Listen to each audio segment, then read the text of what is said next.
Hoje a gente está inaugurando aí uma nova série de mensagens, cujo tema é as ações dramáticas de Jesus e, logicamente, o seu significado.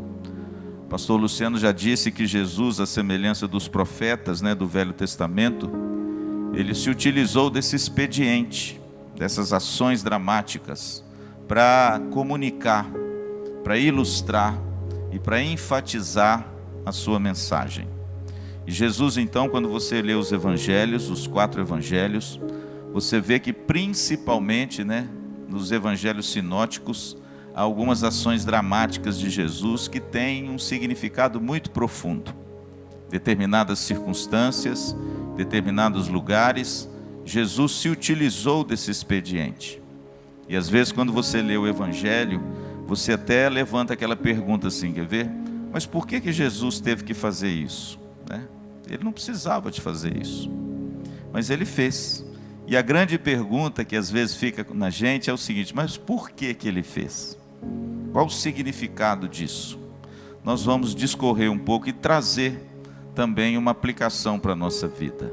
Já que Jesus utilizou-se desse expediente, dessas ações assim teatrais, dramáticas, certamente é porque ele queria fixar de uma forma diferente essa mensagem. E a gente vai ver que é exatamente isso que acontece. Então hoje a gente vai ver a primeira ação dramática de Jesus. Você pode abrir sua Bíblia comigo em Lucas, capítulo de número 5, que você vai ver a primeira ação dramática de Jesus. O interessante é que esse capítulo ele fala sobre a pesca maravilhosa. Você vai ver que há aqui uma ação dramática de Jesus. Aliás, 2 ações dramáticas. E no final, a gente vai ver qual é o significado disso tudo. Por que Jesus armou todo esse aparato para fixar a sua mensagem e trazer talvez uma aplicação hoje ao nosso coração. Capítulo 5, versículo de 1 a 11. O pastor Luciano vai usar a seguinte metodologia. Eu vou lendo os versículos, eu vou explicando o que está acontecendo, e no final nós vamos aplicar e ver o significado disso no texto e hoje para a nossa vida. Os irmãos conhecem esse texto, os irmãos sabem que esse texto trata do chamado de Jesus a Pedro, André, Tiago e João.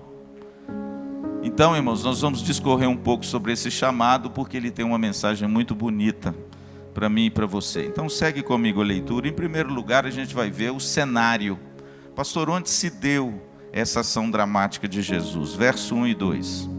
Aconteceu que, ao apertá-lo, a multidão, para ouvir a palavra de Deus, estava ele junto ao lago de Genezaré, e viu 2 barcos junto à praia do lago, mas os pescadores, havendo desembarcado, lavavam as redes. O cenário, irmãos, dessa ação dramática é num lugar belíssimo, que nós já tivemos o privilégio de visitar 2 vezes, o Mar da Galileia. O Mar da Galileia não é um mar, é um lago de água doce. Ele tem 23 quilômetros de comprimento por 14 de extensão. O interessante é que o Mar da Galileia ele está assim aprisionado entre 2 cadeias de montanhas. Do lado de Israel, as montanhas da Galileia, e do lado da Jordânia, os chamados planaltos de Golã, ou os montes de Golã. Então o Mar da Galileia ele é uma depressão do planeta Terra de 220 metros abaixo do nível do mar. Ele é uma região muito quente e que percorrem ali ventos muito tempestuosos, pelo fato dele estar situado numa depressão entre 2 grandes vales e cadeias de montanhas. O interessante é que o texto diz que existia uma multidão, versículo 1, ouvindo Jesus pregar ali na praia. E lá no Mar da Galileia tem mesmo uma prainha, um cascalho no chão, e o lago deságua naquele cascalho em ondas bem pequenininhas. Mas tem sim ali, em várias regiões do Mar da Galileia, uma praia onde Jesus estava situado, segundo o versículo 1, e a multidão, diz o verso 1, estava apertando Jesus. Ou seja, Jesus não estava conseguindo ensinar direito, porque a multidão estava acuando Jesus junto às águas do mar da Galileia.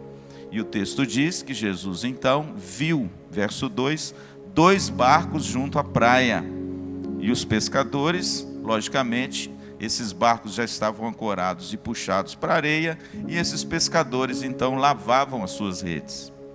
Pastor, quem eram esses pescadores? Daqui a pouco nós vamos ver que esses pescadores eram Pedro, André, João, Tiago e talvez o pai de João e Tiago, que era Zebedeu. Por quê? Porque todos eles tinham uma indústria, uma empresa de pesca. Eram pescadores. Era isso que a Bíblia diz. Lá em Marcos capítulo 1, versículo 16, a Bíblia diz que estava também aqui André. André era irmão de Pedro e João era irmão de Tiago. E Tiago e João eram filhos de Zebedeu. É por isso que o texto diz que haviam ali, junto à praia, 2 barcos. Um barco era de Pedro e André, o outro barco era de João, Tiago e certamente o pai deles, Zebedeu, também estava no barco. Só que o texto diz, irmãos, que esses barcos estavam ancorados e eles lavavam as redes. O que significa isso? Significa que esses homens, pescadores profissionais com uma empresa de pesca, eles haviam pescado a noite toda e de repente não pegaram absolutamente nada. Por quê? Porque o texto diz que eles lavavam as suas redes. Preste atenção que eles estavam assim cansados, frustrados, porque apesar do esforço de uma noite inteira pescando, eles não conseguiram apanhar um só peixe. E aí de repente, pela manhã, bem cedinho, quando Jesus então vê aqueles 2 barcos ancorados na areia e eles lavando as redes, Jesus então se utiliza de um subterfúgio e faz um pedido a Pedro, versículo de número 3. Entrando em um dos barcos, que era o de Simão, pediu-lhe que o afastasse um pouco da praia, e assentando-se, ensinava do barco as multidões. Quando você lê esse texto, você fica imaginando assim, puxa, mas Jesus foi muito cara de pau, será que ele já conhecia Pedro?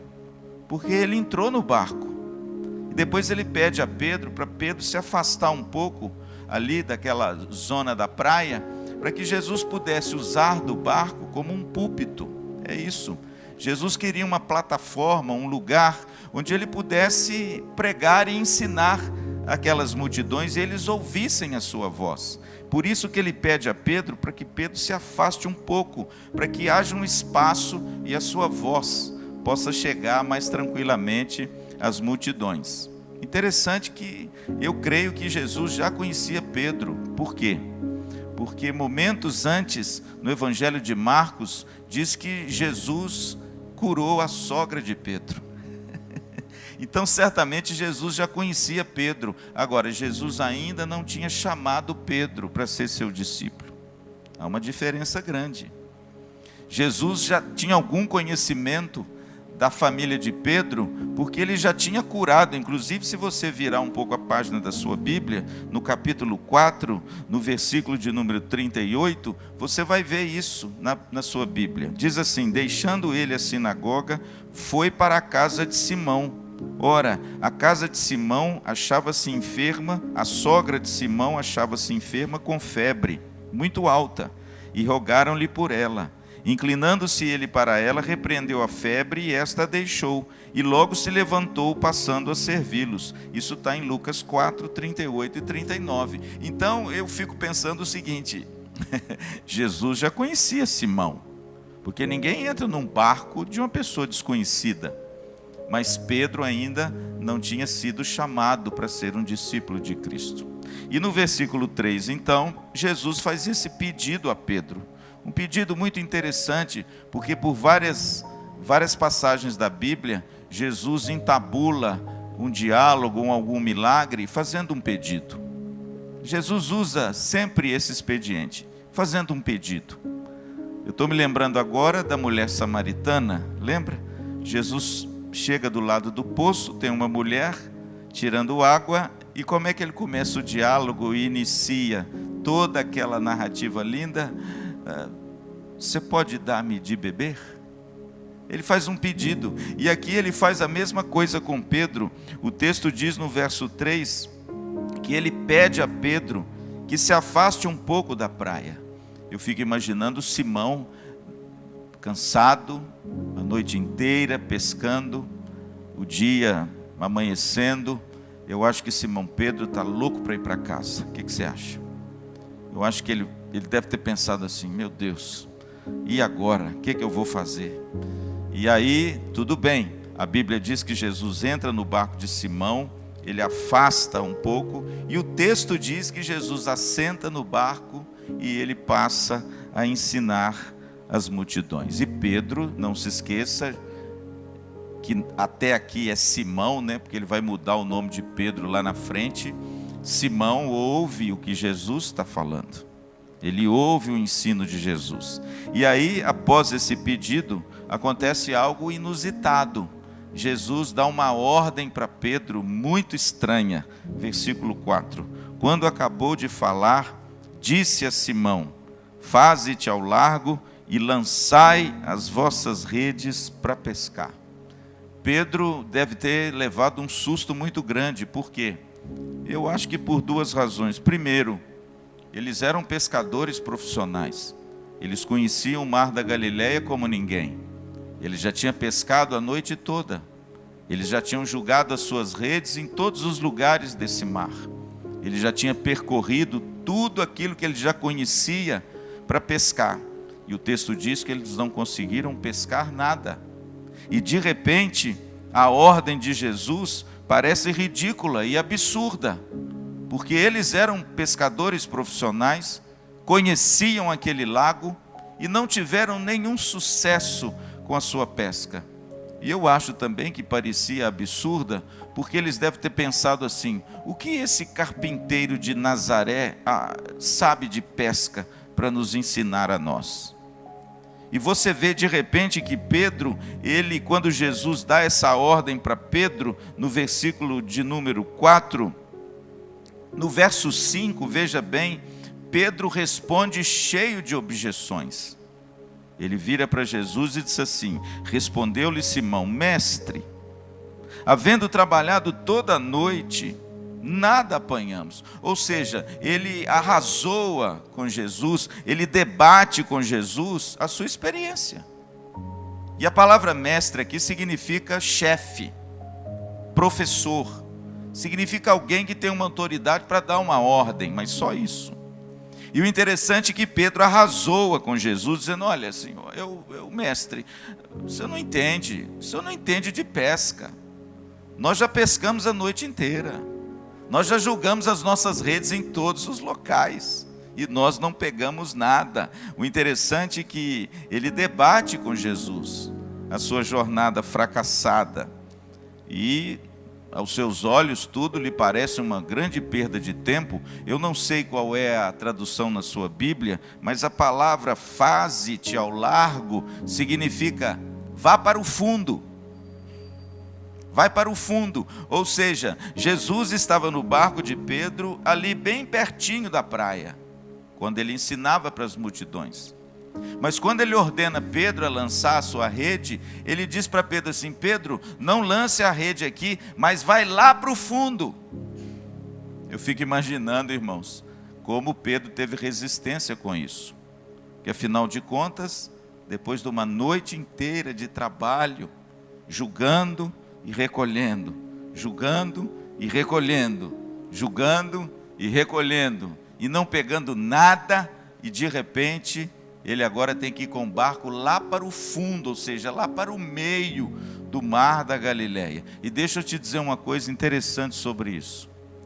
Quando a gente lê um pouco sobre a história dos pescadores no mar da Galileia, a gente vê duas coisas interessantes nesse texto que nos chamam a atenção. Primeiro, todo pescador no mar da Galileia daquele tempo sabia que para pescar uma quantidade razoável de peixes teria que ser à noite, porque é à noite que os peixes saem para se alimentar. De dia os peixes não saem para se alimentarem, eles saem à noite. Então a noite é o lugar de se pescar. Segunda coisa, lá no Mar da Galileia de dia, os peixes, por causa do sol muito quente, da depressão muito funda da terra e pela incidência muito forte de sol, os peixes buscavam as nascentes das águas mais frias e claras, longe do lugar de pesca. Em outras palavras, não haveria nenhuma possibilidade daqueles homens pescadores experientes pescarem alguma coisa. Agora você imagina Pedro, um homem experiente que sabia disso tudo, recebe uma ordem de alguém que ele não conhecia bem, havia curado a sua sogra, mas ele não conhecia quem era, tanto que ele chama ele de mestre, de professor, de chefe. A palavra no grego original significa chefe. Ele lhe dá uma ordem e agora ele resolutamente arrasou com esse homem e diz: olha, o senhor não está entendendo o que o senhor está pedindo. Ali não tem peixe.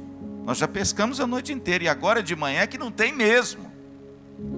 Mas o texto diz, verso 5, respondeu-lhe Simão: mestre, havendo trabalhado toda a noite, nada apanhamos, mas sob a tua palavra lançarei as redes. No fim, Pedro obedece. Pastor, por que Pedro obedece? Talvez porque Pedro viu o que ele fez com a sua sogra.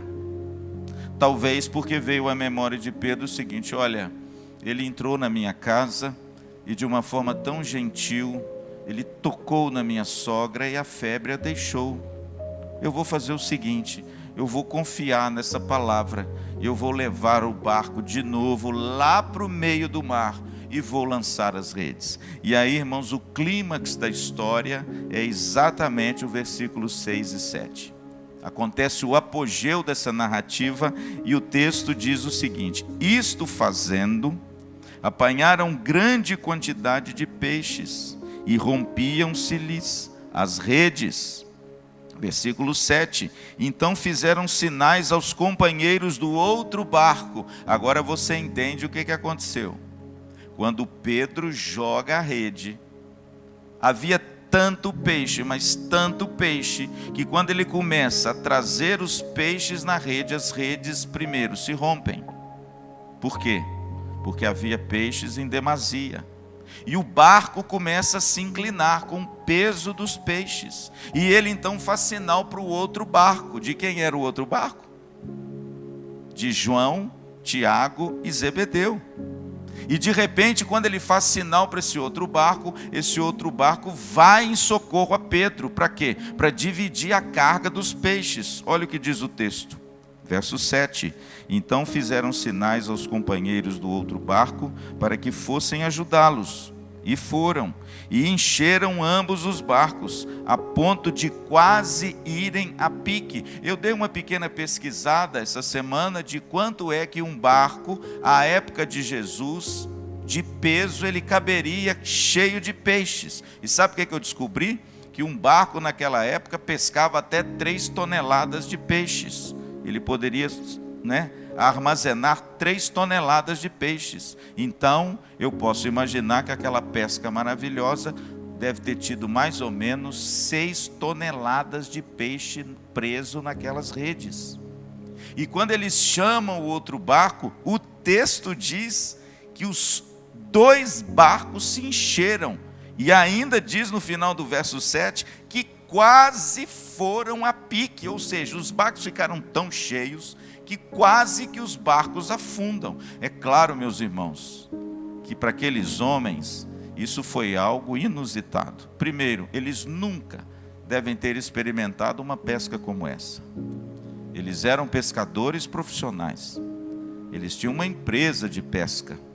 Eles nunca experimentaram algo igual, e ainda mais naquelas circunstâncias. Ninguém no Mar da Galileia, até hoje, pescou um cardume de peixes pela manhã. Até hoje. E o interessante, irmãos, que esses homens perceberam o que aconteceu. E quando esses homens percebem primeiro a quantidade de peixes, eu fico pensando que eles devem a priori terem pensado no lucro que ganhariam. Afinal de contas, uma pesca como aquela ia dar a eles muitos dividendos. Eles iam ganhar muito dinheiro, porque pescaram peixes numa quantidade maravilhosa. Mas de repente, querido, algo acontece. Quando Pedro e todos eles notam que aquilo não foi obra apenas de um acaso, quando eles percebem que aquilo ali foi algo completamente fora da normalidade, do normal, que aquilo fora realmente um grande milagre, olha o que acontece no versículo 8. Vendo isto, Simão Pedro prostrou-se aos pés de Jesus, dizendo: Senhor, retira-te de mim, porque sou pecador. Duas coisas nesse versículo me chamam a atenção. Primeiro, quando Jesus ordena que Pedro lance a rede, Pedro chama Jesus de mestre, de chefe. Mas agora, quando ele recolhe os peixes, e quando ele vê a quantidade de peixes e um milagre inesperado, algo que nunca poderia acontecer na sua normalidade, ele muda o chamativo de Jesus. Ele chama ele de Senhor. Veja, querido, que algo ocorreu com Pedro. Veja que quando Pedro diz Senhor, ele percebe que aquele homem não era um homem comum. Ele percebe que nele tinha alguma coisa diferente. Ele acabara de curar sua sogra da febre. E agora esse homem, com uma palavra, ele enche 2 barcos ao ponto de os 2 irem a pique. Pedro certamente percebeu, querido, que aquele homem era um homem especial e que ele estava diante do Filho de Deus. O interessante é que a palavra para Senhor aqui é a mesma palavra utilizada no Novo Testamento por todos aqueles que têm em Jesus a sua adoração e louvor. No grego é a palavra Kyrios, o Senhor. E o interessante é que ele não reconhece apenas Jesus como o Senhor da vida dele, mas ele reconhece também que ele é um pecador. Isso é muito bonito, irmãos. Porque toda conversão genuína passa por esses 2 estágios. Você nunca pode reconhecer a Cristo como Senhor sem antes reconhecer você como um pecador. Você nunca pode se prostrar aos pés de Cristo sem antes reconhecer a miséria do seu coração. Você nunca pode se dedicar a Cristo sem antes você não se esvaziar de si mesmo. Sabe o que eu me lembro agora? Do chamado de Isaías. Lembra lá em Isaías 6? Quando ele vê o Senhor assentado no alto e sublime trono, quando ele vê a glória de Deus enchendo a terra, quando ele vê aquela imagem fulgurante, ele diz assim: ai de mim, porque sou um homem de impuros lábios e habito no meio de um povo de lábios impuros. Veja, querido, que quando Isaías vê a glória de Deus, ele reconhece a sua própria miséria. Acontece aqui com Pedro. E o interessante, irmãos, que não só com Pedro, Pedro verbaliza aquilo que ele sentiu quando ele foi testemunha e participante daquele grande milagre. Mas se você observar o verso 9, você vai ver que todos que estavam com ele tiveram esse espanto e esse temor diante daquele homem. Diz o texto, verso 9: pois à vista da pesca que fizeram, a admiração se apoderou dele e de todos os seus companheiros, bem como de Tiago e João, filhos de Zebedeu, que eram seus sócios. Está aí aquilo que o pastor disse no início. Eles tinham uma sociedade, numa indústria de pesca. Eles estavam em 2 barcos, pescando a noite inteira. E pela manhã, um jovem entra no seu barco, dá uma ordem completamente inusitada. E em cima dessa ordem, um grande milagre acontece. E o texto diz, irmãos, que todos eles ficaram admirados. E o temor veio ao coração de todos. E aí, de repente, versículo de número 10, o texto diz assim: disse então Jesus a Simão: não temas, doravante serás pescador de homens. O interessante, irmãos, que se você for no Evangelho de Marcos, você vai ver que Jesus lá em Marcos não chama só Pedro, chama a todos. É por isso que no versículo 11, preste atenção à resposta desses homens ao chamado, ao discipulado e a seguir a Jesus. O texto diz assim: e arrastando eles os barcos sobre a praia, deixando tudo, o seguiram. Veja que no verso 11 não está escrito assim, e arrastando ele, mas está escrito, e arrastando eles os barcos, ou seja, todos eles foram, de certa feita, chamados por Jesus.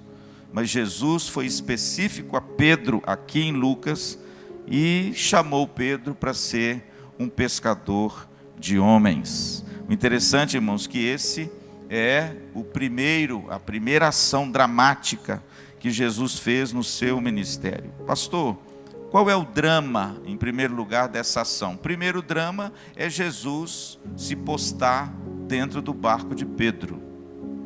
Esse é o primeiro drama. Jesus poderia muito bem pedir à multidão para se afastar um pouco, mas ele faz questão de observar os barcos, ver os homens lavando as redes e entrar nesse barco. A segunda ação dramática que Jesus fez é Jesus pedir a Pedro que se adiante e vá para o fundo e lançar as redes. Jesus não precisava disso, mas ele fez. A grande pergunta nossa é o seguinte: pastor, por que Jesus montou toda essa cena, principalmente para Pedro, mas também para Pedro, André, João e Tiago? A resposta, irmãos, não é muito difícil. O interessante é que a ação dramática de Jesus serviu para demonstrar, através das redes cheias de peixes, como seria o ministério de Pedro e dos discípulos agora com a mensagem do Evangelho.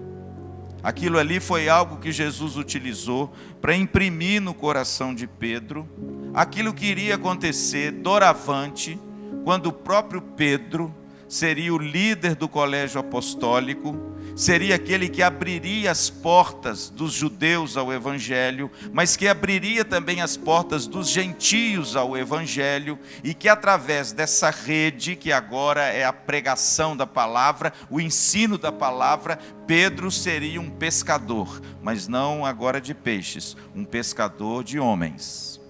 E essa imagem da rede, irmãos, ficou muito emblemática para nós cristãos até hoje. Interessante que eu acho que Pedro, quando pregou o seu primeiro sermão, você sabe onde ele está? Em Atos capítulo 2, depois da descida do Espírito Santo, foi Pedro quem se levantou, tomou a palavra e com muita intrepidez e coragem pregou aquele belíssimo sermão, citando o profeta Joel. Ele disse: olha, aquilo que está acontecendo aqui é aquilo que foi prometido pelo profeta Joel, que nos últimos dias Deus derramaria do seu Espírito Santo sobre toda a carne. E isto que vocês estão vendo é exatamente o que aconteceu. Pedro então, irmãos, prega um sermão sobre a ressurreição de Jesus. Ele fala do ministério de Jesus, mas acima de tudo, ele fala da ressurreição de Jesus. Ao ponto deles perguntarem para Pedro: o que nós vamos fazer para sermos salvos? Lembra desse texto? Pedro então diz: arrependei-vos e crede no Evangelho. Irmãos, e no final a Bíblia diz que 3.000 pessoas se converteram com aquele sermão de Pedro. Eu acho que depois daquele sermão em Atos 2, Pedro compreendeu muito bem o que Jesus quis montar com o seu chamado, com as redes, com os peixes e aquela quantidade de peixes presa naquela rede. Jesus armou todo aquele cenário para mostrar para Pedro que a mensagem do Evangelho, a partir dos seus discípulos, iria ser como uma rede, iria pescar muitas pessoas. E tem sido assim até hoje, amém? E o interessante é que essa imagem dramática de Jesus não foi apenas para Pedro e para os discípulos. É claro que de certa feita, o chamado de abandonar tudo e seguir a Jesus foi para Pedro e os discípulos mesmo. Eu fico imaginando que tinham 2 barcos cheios de dinheiro, porque eles poderiam vender e daria muito dinheiro para eles. Mas o texto diz, irmãos, que eles deixaram tudo e seguiram Jesus. É claro que esse detalhe do texto pode ser que não seja para mim e para você. Deus não chama hoje a todos para você largar o dedo de moça e seguir Jesus afora. É claro que esse chamado foi muito específico para Pedro, André, Tiago e João. Eles deixaram ali todos aqueles dividendos daquela pesca maravilhosa, porque eles entenderam que o chamado de Cristo foi irresistível e que haveria certamente coisa muito mais produtiva e proveitosa do que apenas o dinheiro com a venda dos peixes. Não, eu não estou dizendo que essa similaridade é para mim e para você. É claro que hoje há pessoas que Cristo chama, né? Hoje há pessoas que Cristo separa para de repente abandonar as coisas e seguir a Cristo de forma mais próxima, sendo um missionário, um pastor, sendo alguém que se dedique integralmente ao ministério. É verdade. É verdade que hoje Deus também chama, mas Ele não chama a todos para fazer isso. Então, nesse aspecto, esse texto é muito prioritário para Pedro, André, João e Tiago. Agora, tem algo que esse texto é para mim e para você. Nós também somos pescadores de homens. Essa imagem da rede sendo lançada, que Jesus inclusive usou futuramente no meio do seu ministério como uma parábola. Você vai ver que quando Jesus fala da parábola da rede, aquilo para Pedro, para Tiago, para João, para André, tem uma força muito grande. Por quê? Porque eles viveram isso. Aquilo estava entranhado neles, porque Jesus montou o cenário para mostrar para eles o que a igreja faria com essas redes do evangelho sendo lançadas. E de repente, irmãos, Jesus conta a parábola da rede. E com a parábola da rede, a gente entende que esse gesto dramático de Jesus, nesse aspecto, também é para nós. Se Cristo te chamou, se você o reconhece como Senhor, como Pedro reconheceu, você também recebeu uma missão. Qual é a missão? Ser um pescador de homens. E a minha pergunta é: temos cumprido? O interessante, irmãos, que, como eu disse, no meio do seu ministério, eu vou terminar, Jesus usou essa parábola. E talvez ele usou a parábola da rede, logicamente, depois dessa ação dramática, para imprimir, não apenas nos seus discípulos, mas nos seus ouvintes, externos aos seus discípulos, essa missão e essa incumbência, que é minha e sua. Você quer ver? Abre a sua Bíblia comigo em Mateus capítulo 13, onde Mateus faz uma compilação de várias parábolas de Jesus, e você dá uma olhadinha lá no verso 47. Jesus conta a parábola da rede. É claro que essa parábola foi contada muito depois desse gesto dramático de Jesus. Ele diz assim, capítulo 13, verso 47, e eu termino. O reino dos céus é ainda semelhante a uma rede, que lançada ao mar, recolhe peixes de toda espécie. E quando já está cheia, veja a similaridade da ação dramática de Jesus na pesca maravilhosa. E quando já está cheia, os pescadores arrastam-na para a praia. Veja que foi o que aconteceu com eles. E assentados, escolhem os bons para os cestos e os ruins deitam fora. Assim será na consumação do século. Sairão os anjos e separarão os maus dentre os justos e os lançarão na fornalha acesa. Ali haverá choro e ranger de dentes. A parábola, irmãos, da rede, ela contém salvação e juízo. Jesus amplia a ideia da rede sendo lançada, da chamada do Evangelho e da pregação do Evangelho sendo lançada a todos. E essa mensagem do Evangelho é como uma rede. Ela alcança muitos, mas ela não salva todos. Está vendo? É por isso que Jesus diz que muitos serão chamados, mas poucos os escolhidos. E Jesus fala do reino de Deus como essa rede. A rede que é lançada ao coração dos homens, através da pregação do Evangelho. E essa rede, quando é lançada, ela alcança os homens. E puxam os homens. Mas quando puxa, nem todos acolherão a mensagem de verdade. E o texto diz que haverá separação daqueles que acolheram a mensagem e que agora chamam a Cristo de Senhor, e aqueles que rejeitaram a mensagem.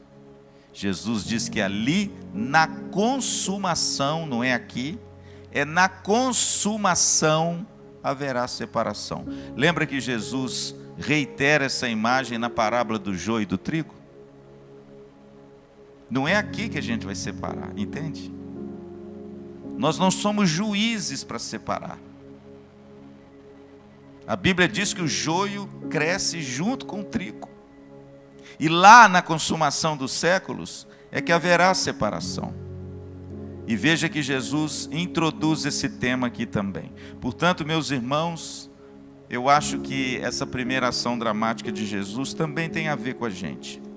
Jesus fez todo uma cena, um teatro, uma ação dramática, para reforçar uma ideia que depois ele reforçaria ainda outras vezes a sua audiência.